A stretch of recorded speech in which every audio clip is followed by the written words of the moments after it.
So, welcome to the Real Estate Life podcast. Today, on this podcast, we are dedicated to creating a life of passive income through real estate and doing things that we love along the way.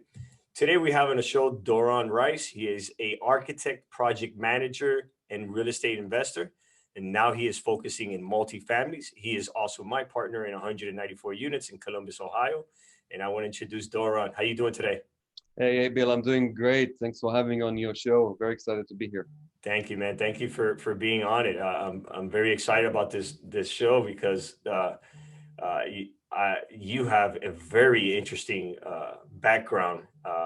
In fact, you're the only partner I've had with a background like this, and I want to touch base on your history and how you got started in architecture design, and if you could take it away and kind of lead us how you got started and how you came to this country.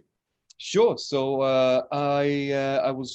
I'm from Israel. I'm from Tel Aviv, Israel. I was raised over there. Had great childhood, great life. Um, Studied architecture in Tel Aviv. As many young architects, I dreamed about living and working and studying in New York City. It's the mecca of architecture, at least modern architecture. And after my third year in school, my dream came true. I exchanged my transferred my credits to the NYIT, New York Institute of Technology in New York City. Did my fourth, fifth year over there in my thesis in architecture and loved every minute. Really? Walking with my heads up, looking at the tall buildings, and I was telling myself, maybe one day, my name will be on one of those buildings or similar. Finishing my thesis and I got my degree in architecture. Start working in New York City firms. Climbed the ladder. Worked in a high profile firm, and over there I worked on some amazing projects. I'm still feeling myself very blessed to be part of this team. The company is called KPF, Corner Peterson Fox, and over there I was working on some substantial projects. Some of them are the Lotte Tower in Korea and Lotte Retail, which is 120 something stories in Seoul, the tallest building in Korea, the fifth tallest building in the world. Uh, Now, uh, Dora, I have to ask you. I mean, what is it like to work in a 123-story tower in Korea, which is it the fifth tallest building in the world? yeah. Is it still the fifth tallest building in the world? I believe it is. I think back then it was the third or so, but as Burj Khalifa went up and another project went up, it's went down. I think there was a little bit competition, kind of ego of the company's owner who will have the tallest building. It was amazing. It was amazing working on these projects. The level of detail and the level of dedication of all the design team, including the clients, was just amazing. It was very inspiring.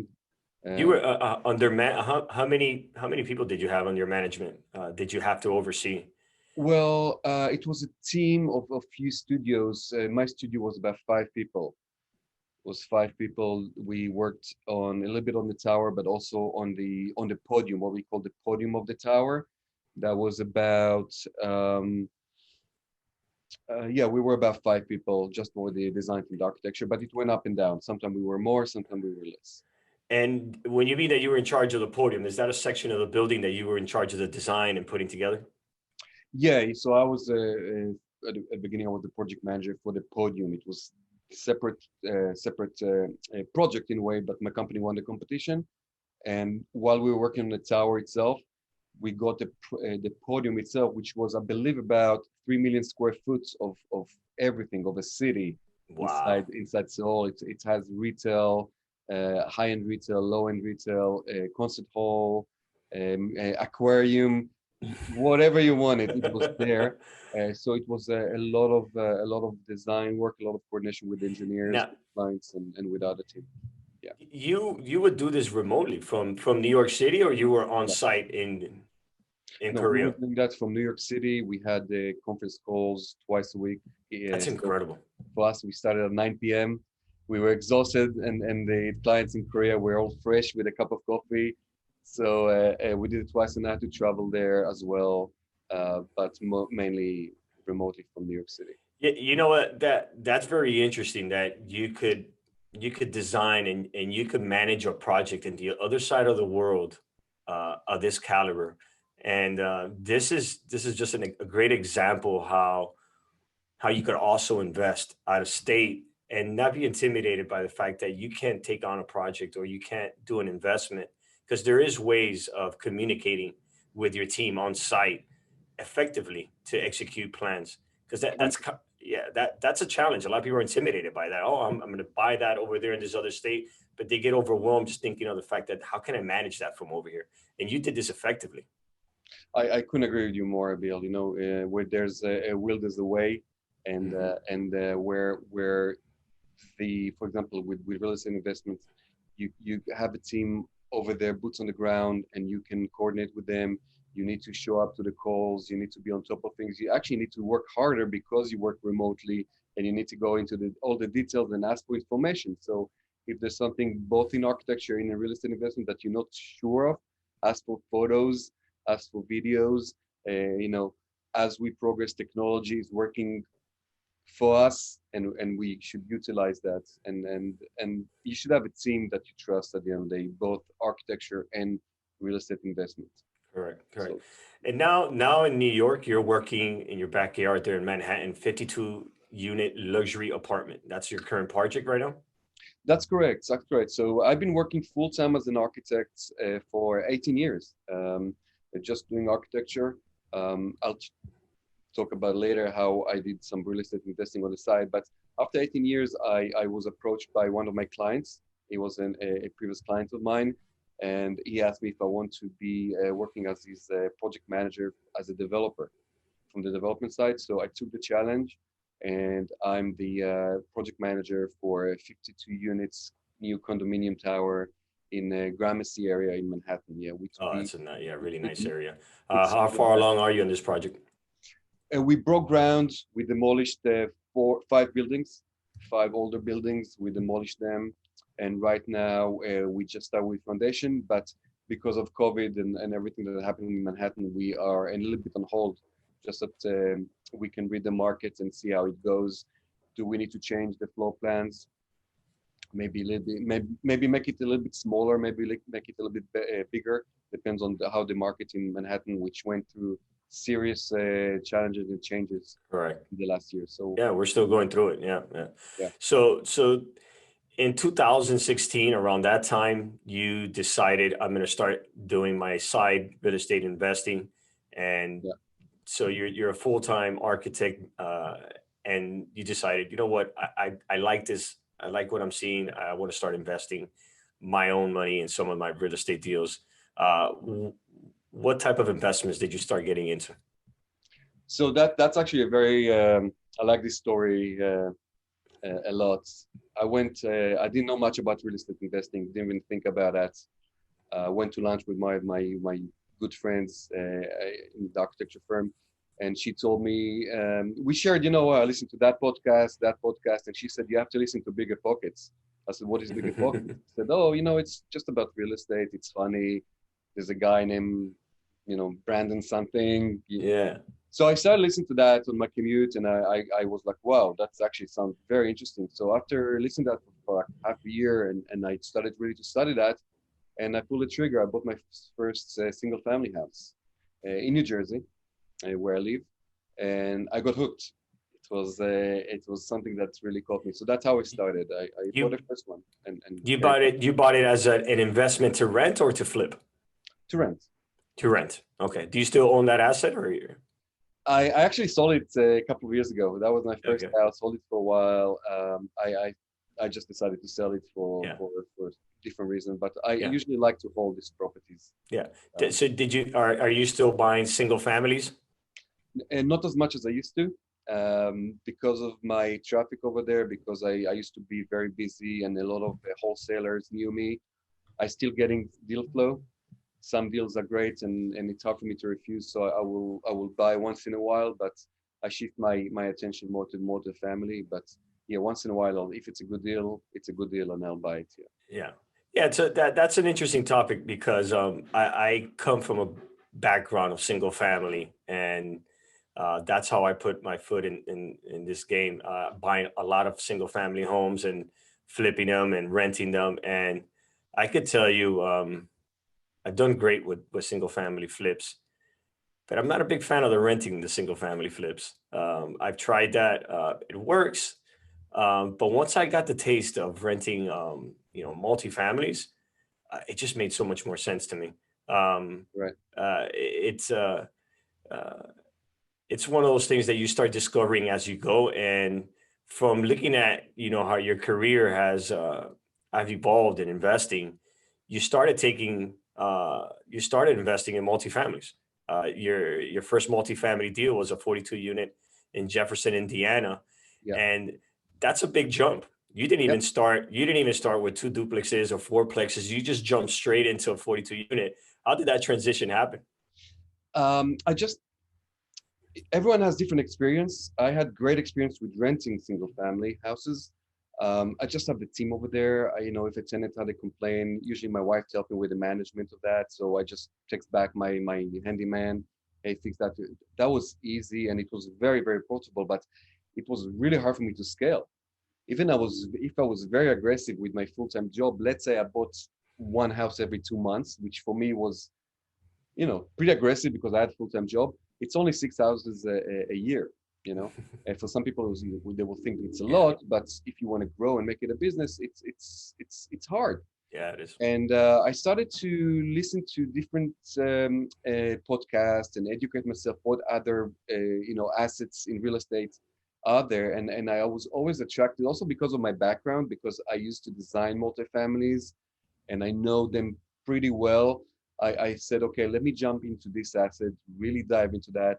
I went into a mentorship group, um, met amazing people, got a lot of value in education, but I think most of the value came from the networking, which I can't say how important that. This is so important to network, and that's where I met my partner Mike, and he introduced me. He said, "Listen, there's a property in Jeffersonville, Indiana, that me and another buddy of his, Gwaith, were looking at." And he asked me, "Hey, do you want to kind of look at it together, and maybe we can do something?" And I said, "Sure, I'm in."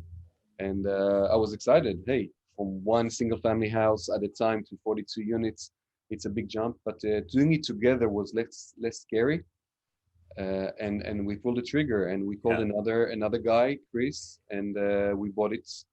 The four of us bought it together. Yeah, you made that transition really fast. For me, the transition was a lot slower than that. I started buying duplexes and triplexes and fourplexes, and then I caught myself being all over South Florida with a bunch of these. And yeah, they're profitable, but I was running around like a madman. My maintenance guy was running around all over the city. So you went straight into that 42 unit. It was a very smart decision, and you did the smart decision into partnering up with other investors that were kind of the same level, or were they had they done deals like this before? Um, yeah, I think we were pretty much at the same level. We were all new to multifamily.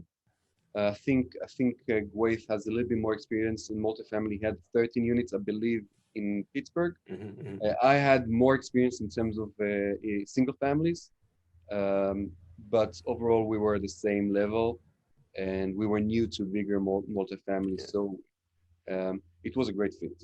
yeah, It was a great yeah. fit. But No, there's no one size fits all. Some people would like to join a more experienced person that he will guide them and he will show them and they will learn together what to do and what's not. And we decided maybe to go to 42 units, which is large, but it's not super large, and learn the process together. correct. So we can do. We didn't want to, but there's a possibility we'll do mistakes, but it won't hurt that bad if we're doing it for of us and we educate ourselves and we know that it's part of the process. Yeah. And What yeah, it also helped out, which is something that's very important. Sometimes your partners are could be a deal breaker too. I could imagine that when you met your partners, you felt it was the right match. So it makes it a lot easier to say, okay, let's do this together. Um, right, right. let's go. I want to ask you a question before we dive into a deal that we did together and how that deal happened. What does financial freedom mean to you? Um, Let me just go back, Abiel, if it's okay with you, to the partnership, because I think the key was we all agreed when we found this property and we decided to do this deal together that we're not going to be married to each other. We're testing the water. You know, if it's going to be a friendship that comes out of that, if it's going to be a partnership just for that deal, that's great. And we never planned about, oh, let's create a company. And I suggested to everyone, test the water. Don't start, you know, making big plans of creating a big company and brand yourself, because if it doesn't go well, your branding was kind of for nothing. You'll have to break this partnership.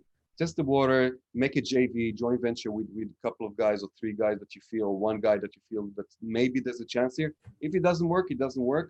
If it does work, scale it up and really create a company from that, a business. And That's that's really that. true. That's true because I've done the same thing. That is good advice that you give. A lot of times we're very eager to go and open a company and start a marketing and website and all that. It's very smart, and I think experience teaches us that not to do things like that. Oh, we've done it. I've done it. Hasn't gone well, but I have also learned to work with a group, and they, you know what? I think that I think this works. We need to do another one, and then another one, and There then it you go. leads from there. Yeah, There correct. you go. Yeah, Sometimes it goes naturally, and then you can really build your brand. Because it's a shame if you're building a brand and the partnership breaks, and then it's the brand is kind of went to yeah, waste. to start all over Uh, again, rebranding all uh, over again. yeah, Mhm. yeah, yeah. Yeah, So that's what that's financial freedom. That's why we're all doing that in a way. We love real estate, but we love what real estate brings. And one of the biggest perks that real estate can bring, it's financial freedom. Now, for me, financial freedom comes in layers and stages. Okay, for someone who was W-2, who had to go to work in the morning, go back, leave work, at a certain time. Sometime working as architect, it's very long hours. I missed my family. I didn't see my kids growing as much as I wanted. So the fact that I could afford to leave my W-2 and do what I love and have be my own boss, my own schedule. That was for me the first stage in financial freedom. I wasn't financial free.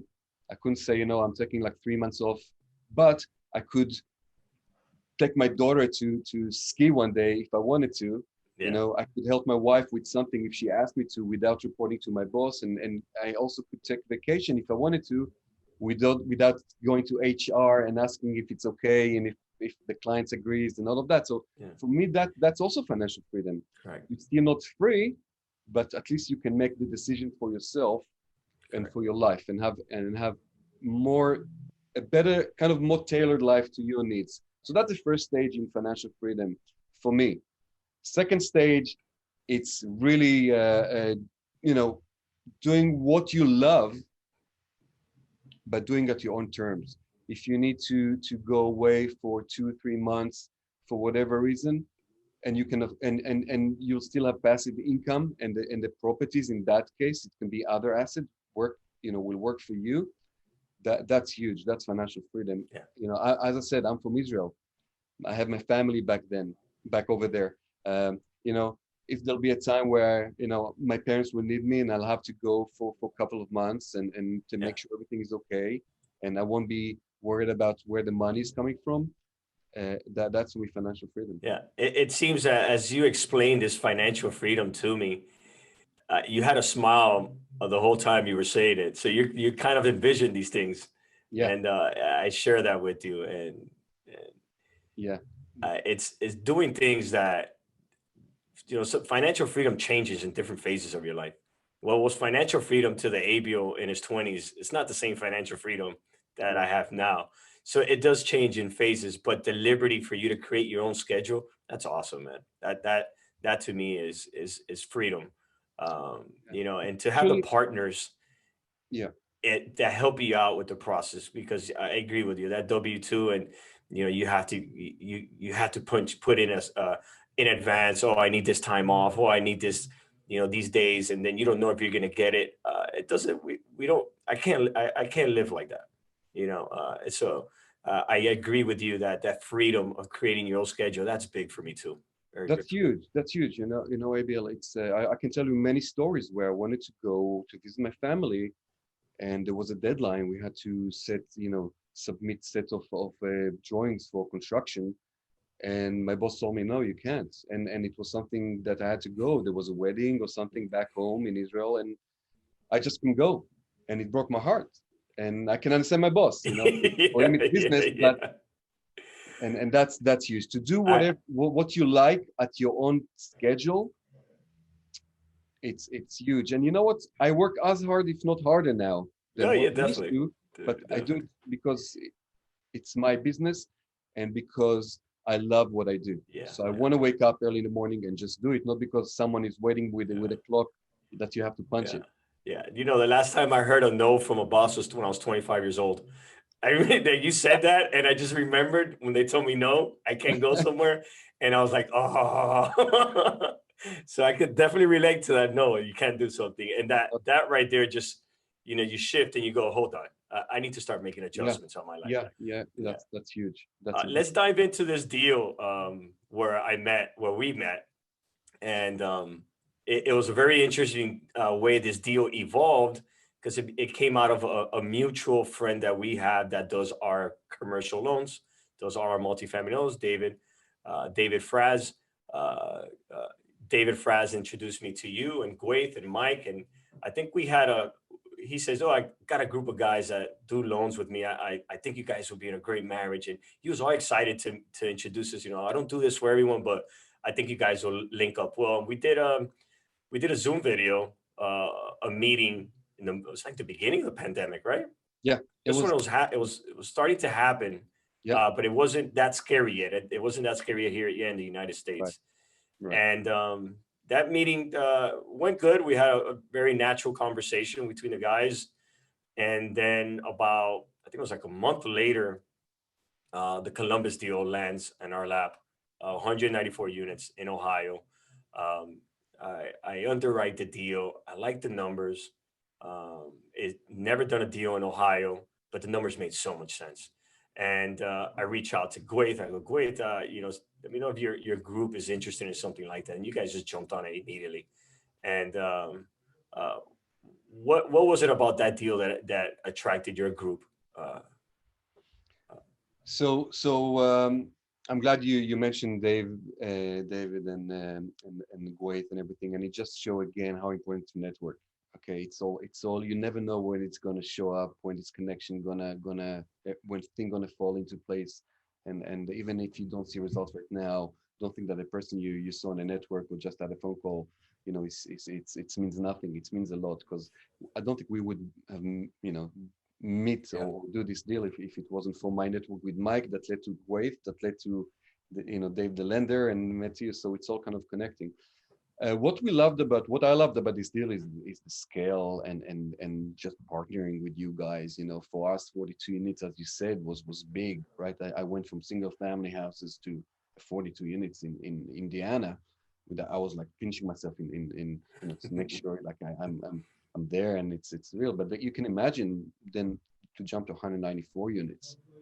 That's huge, yeah. That's a big uh, jump. and that was something that we have to do that and to do it with someone as experienced as you that will just give us some more assurance and give us a little more confident that we can do that and we Yeah, shouldn't be scared. And the opportunity knocks on our door and we just grabbed it yeah, and we trust Dave and then we knew that he liked us and he couldn't say enough about your team as well, and he said it's going to be a good match, it's going to be great, and we were super excited for these opportunities, yeah, the property, the scale, and just partnering with another solid investment company. and that what really attracted us. Yeah. No, that deal was tough because we were under contract for 300 and something units with that same group and ended up only taking on 194. They kept the rest of their properties, and it was a very challenging deal because there was multiple times that we almost lost that deal under contract. And uh, I'd done some stressful deals. That one was pretty high level stress, but we were so persistent on that deal. And everybody was so confident that we were going to do this deal as a group. There wasn't any negativity. Everyone was just determined. And I think as a team, that energy just transfers into the deal. I've been on the other side as a seller. And when a buyer is shaky or not confident or without them even knowing they communicated in the deal. They communicated in some of their verbiage in their emails. It comes out in some of the communications on a conversation on the phone, but that was not the deal here. Everybody, we were just gun hold. We're like, we knew we wanted this deal. We were going to make this happen. At the last minute, we weren't able to do the bridge loan. We ended up closing in cash, which is something that we have now the ability to do, which not too many syndicators out there are doing. So our group was able to execute this, close the cash, and then we went on the raise. And there's something that you brought to this team as an architect, and you're my first partner with the architect background that you have. So as soon as I saw that you had that education, I'm like, man, how can I pick Doron's brain? I mean, I could get some nuggets from him for free instead of have to pay an architect. And I know that me and you went back and forth, but we shared what we wanted to do in the amenities Right. in Forest Creek, which is not Forest Creek anymore. It's now Newbridge. And there's something that I'm very passionate about in when creating an environment in multifamilies, which I see all the time that they don't have. I see multifamilies where investors are just trying to do the minimum to squeeze the most out of their properties, and sometimes that I feel like there's a disconnect of what it is to live in an apartment building. Or some investors just maybe never lived in an apartment building or in a low income apartment building. They forget what it is to be a renter sometimes because they're doing so well, or they just never had that experience. And I know that me and you went back and forth in creating an environment in this project where we could put, you know, an outdoor fitness area, a picnic area, a real playground that is safe for children, and an area where people could lay down, sit down, barbecue. That for us was something that we were back and forth, but we knew we wanted to put that for this community because there's a lot of families in this community. And you came up with a design that I love. And that's something that you brought a lot of value to this group. And I can't wait for winter to pass so we can execute it. Yeah. Abiel, I remember so well that both of us, we were really putting ourselves in as we were living there. I remember that we even walked there and we said, oh, that'd be great to have a nice playground and a nice barbecue area. And once, while the kids are playing the playground, the parents can sit in a picnic area just near the creek. There's a beautiful creek there.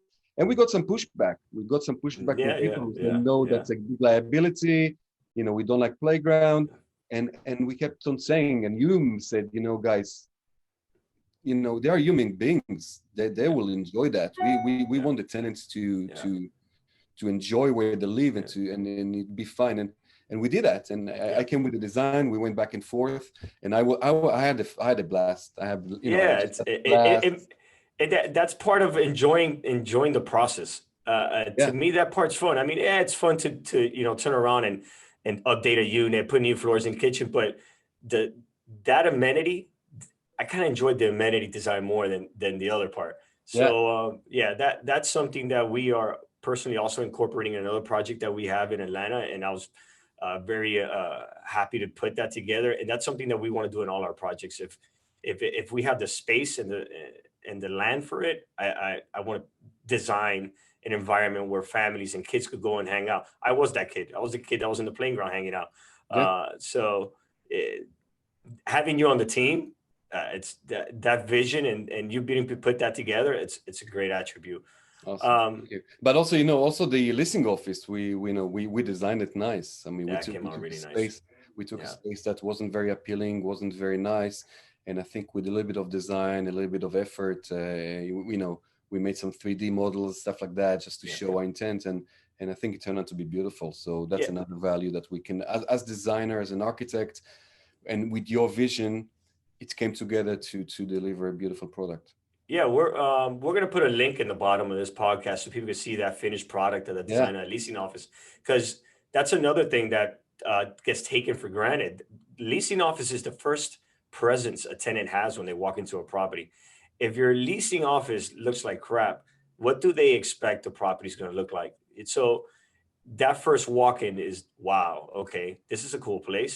And yeah, it's not just for the tenants to walk in. You also want an environment where your managers and your leasing agent and your employees feel happy that they could go there every day. It has to be a space that they want to be in. has to be And welcoming that and reflect your vision of this of the property. So we used the same color on the walls, we used the same flooring, but it was very clean, very nice, and it's almost really reflects our vision to the property. So correct, you're right. This is correct, the face of the property. correct. Someone told me there's no second chance for first impression. Yes. So Yeah. that's actually reflecting that in the listing office as well. Yeah. Let's go a little bit into the design of units, because this is also something really important that I know you studied this in school, but most investors, and including myself, it took me a while to understand that of how important color palettes, materials, uh, the design feel is in an apartment. Some people take that for granted. They just throw, oh no, just throw a neutral color. Oh no, just throw flooring. There's a lot of factors that are not being considered in multifamilies. I see it in the industry all the time, where they're just doing things where they're not seeing the longer picture. They're not seeing the type of materials that they're putting. Does that material have the longevity to go 10 years?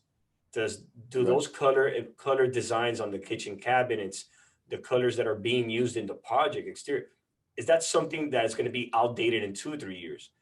And that's something you got to update yourself as a Yep. syndicator, Yep. and get advice from a professional. If you're not good at it, get an advice from a professional. What advice do you give investors that are designing their multifamilies, that designing their clubhouse, that that they should get a professional advice on designing the feel, the colors, the theme, and materials that last long? So that's a great point, Abiel. And if you can hire a designer, if you feel that you have a design sense and you know enough about products, you can do it yourself. What you said about the quality of the materials, you don't want to use flooring that will be beautiful but will only last for a year or two just because it's not waterproof, it's not durable enough, it's not what we call tenant proof. So you need to take everything into consideration and make sure that the product fits the assets that you're investing in. If it's a just for if it's a flip, we're going back to that.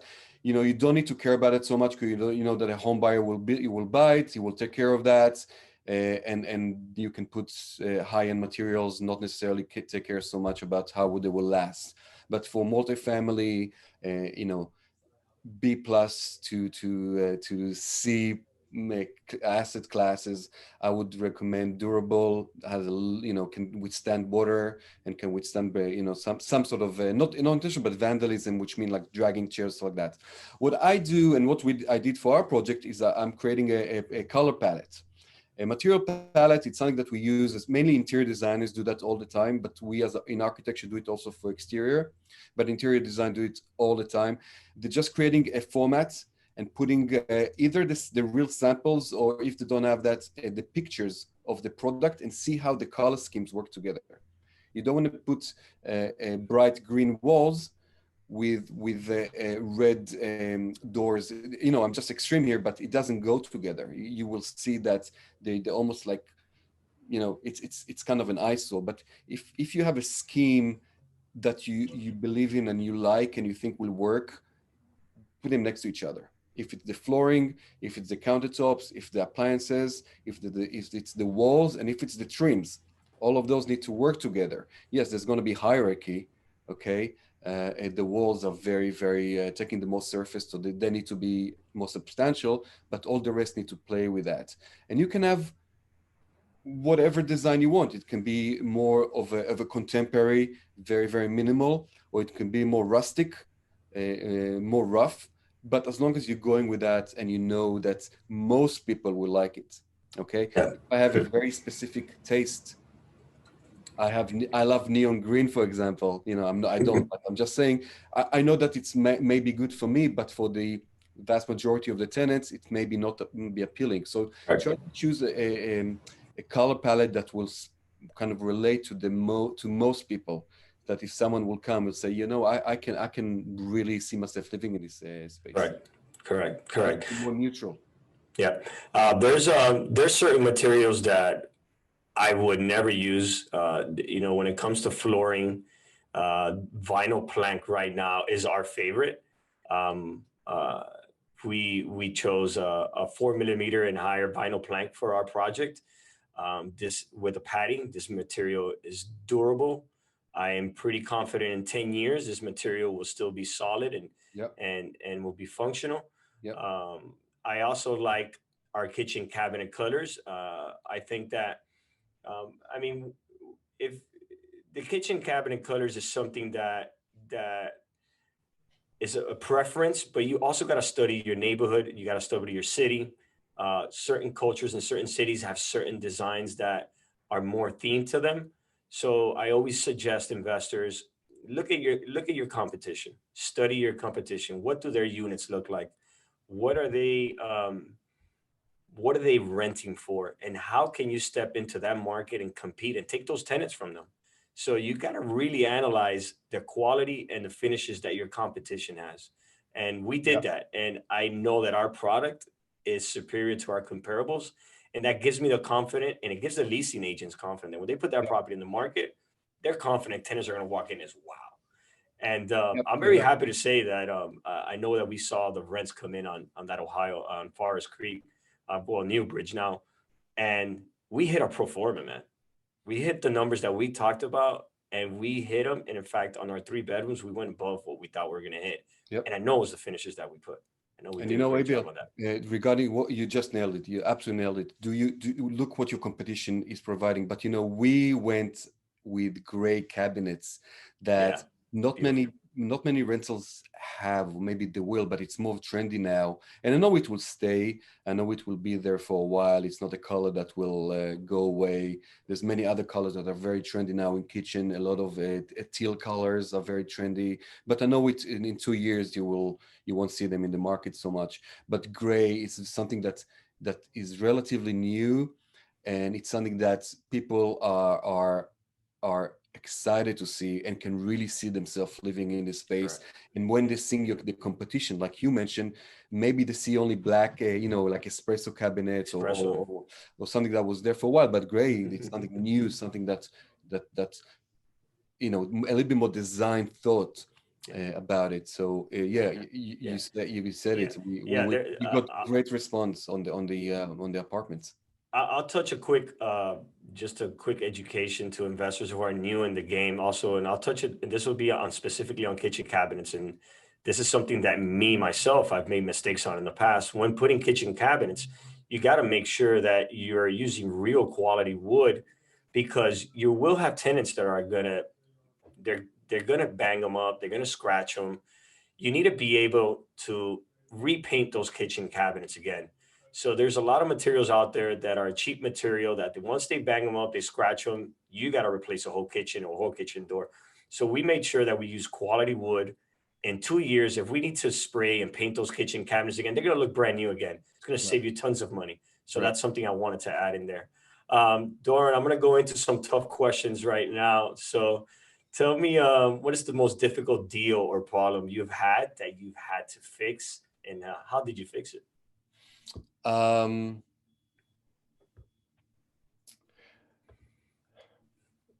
I'll try to remain in the multifamily area. Okay, I think just going to the Columbus deal, it wasn't difficult, but it was for us. It was like a big leap. Okay, it wasn't something that we didn't think we can do, but sometimes you need to decide to be confident and to just do it. So it's not really like they was so difficult, and we were, and I was not, losing sleep over that, but it was challenging. It was challenging in the scale. It was challenging. How are we going to raise the money? For me, maybe that was the scariest part, because that was my first syndication. And although I networked and I contact potential limited partners, which I just told them what I do and everything. But then to pull the trigger and send them the email or making the phone call and knowing that you need to hit the target, that was scary. That was Yeah. scary. Yeah. And Yeah. Yeah. but we just did Yeah, that, and I did that. you guys definitely did raise it. Yeah. Yeah, I saw that whole process, and yeah, raising money sometimes could be difficult. Yeah, But when you have a good deal, it just, you express yourself more confident. When you're confident about a deal, it just, you just, the way you communicate to the investors just comes out. And you guys did a good job. You guys did the raise, and we completed the deal. but Um, there's always this thought about this discomfort of, hey, he's one of my best friends. When I'm going to ask for money from him now, yeah, what if yeah, I yeah, lose yeah, it? What if he'll be upset on me? I'm sure every syndicator has this thought, especially in the first yeah, deal. yeah, And although you're gonna, in a way, do him a favor, he's gonna make money out of your deal, and he's going to be happy, but there's always this fear of, what if it's not going to work well, and he's yeah. not going to talk to me anymore, and what if next Thanksgiving going to be a very lonely dinner? Yeah, that's, yeah, I get that. I've gone through that. I had to change the shift in my mind when because all my friends and family invest with me. I had to change that shift in my mind early in my career when I was raising money to think I'm not asking them for a loan. I had to tell, I'm not asking for a loan. I got to shift and think that I'm going to make them a lot of money. Like, this is a benefit for them. So I Exactly. had to change my mindset in the beginning when I was asking for it. So I get what you're saying. Yeah. I'm going to ask you another tough question. And so, what is one of your biggest failures, and what did you learn from it? And I could tell you my biggest failures. I've had many of them in investing. Um, and they're my biggest lessons. I call it the most expensive university that you could go to. One of my biggest failures was I will over leverage myself, buying tons of single family flips, and very stressful times. So that's been one of my biggest failures. What can you add and share to a listener so they can learn from that? Maybe we can help them out, not make it. Oh, I have so many failures I can share, but I'll choose one. I think the biggest one was in the beginning of my multifamily venture. I was introduced by someone that I trusted to a general partner, a syndicator, and I was brand new. I was new, and he said, "Listen, if you and two other you know buddies from the same mentorship group will put the earnest money deposit, the risk money in the deal, Mm, you guys will have a percentage of the GP." And this was this whole story that's then, if you go on an agency loan and you have on your record that you had you were syndicator, you were sponsor, it will be easier for you to do repeated deals. So we were super excited. It was a student housing in Georgia, in Valdosta University, and we were so excited. We didn't do our due diligence on the guy. We thought he's very experienced. We put the risk money. I personally put tens of thousands of dollars, wow. and the guy didn't put anything. He didn't have any skin in the game. Um, so after a year and a half of not being able to raise the money and asking for extensions, and we realized that we pretty quickly we realized that we did something wrong, trusting this guy. We lost the money. The deal is gone. It was gone for a while, and we lost the earnest money deposit, and that was a big kick in the pants, and it hurts. But What mistake did you make that you would think that you could have done so that way that would not happen to you again? do your due diligence on the person, even if the Pope recommends you with someone. Still, do your due diligence. Google the guy. Yeah, Ask him how many deals you did before. We yeah, really trusted the guy that introduced us to him, but we didn't ask, did you do any deal before? Apparently, the guy never did any syndication before. That was his first syndication, something like 200 plus doors. Uh, and also make sure that the sponsor has skin in the game. I'm sure that he will do everything he can to close in the deal if he had a lot of money to lose like we did, but he didn't put a dime in the deal. So make sure the sponsor puts something in the deal. He has a skin in the game. That is a great lesson. I've definitely been around some deposits failures like that. I understand, and that hurts because it's every dollar counts when you're trying to grow your capital. To lose a deposit like that, it hurts. So that's really good. That's actually one of the best advices I've heard that I was giving of a biggest failures. A lot of investors don't like to share this information, and I think that if I'm investing with someone in real estate and I ask them that question and they tell me, well, you know what, I've only, and they give me something very not a big failure, I'll be scared to invest with you because I actually want someone that's failed because I know that those failures, you're not going to make them with me. So it's, that's what comes with the experience. They could prevent these things from happening. So I'm glad you shared that with us. And also, Abiel, with our deal in Columbus, we put money as LPs. We intentionally, and that was a business plan. We won't ask people to put money in the deal if we don't put money in the deal. Yeah. And I think that's very important. Yeah. Yes, some syndicators don't do that, and that's okay if they are very experienced, if they have amazing track record. But I would suggest try to invest with someone that has skin in the game, and he has a lot to lose if he doesn't perform well. Yeah. As a syndicator, I'll speak for myself. One of the reasons that we need to have some liquidity is for deposits. Yeah. So there's many times that we secure a deal and we have verbal commitments from our investors. I got 150 here, I got 500 here, I got 200 here. So you have all these verbal commitments, but the syndicator has to go and secure this deal with his deposit and then start attracting the capital to the deal. So it's very important for syndicators to have some liquidity, or a partner is going to be liquidity to lock down a deal. So I agree with you. You need to see that. If a syndicator doesn't have a liquidity or a partner in a deal to put a deposit, I agree. Red flag. Right. Absolutely. Why? Why don't you not have a partner that could put a $50,000 or $100,000 deposit? So yeah, I agree with that. That's a good point that you just made. Doron, this was a great conversation, man.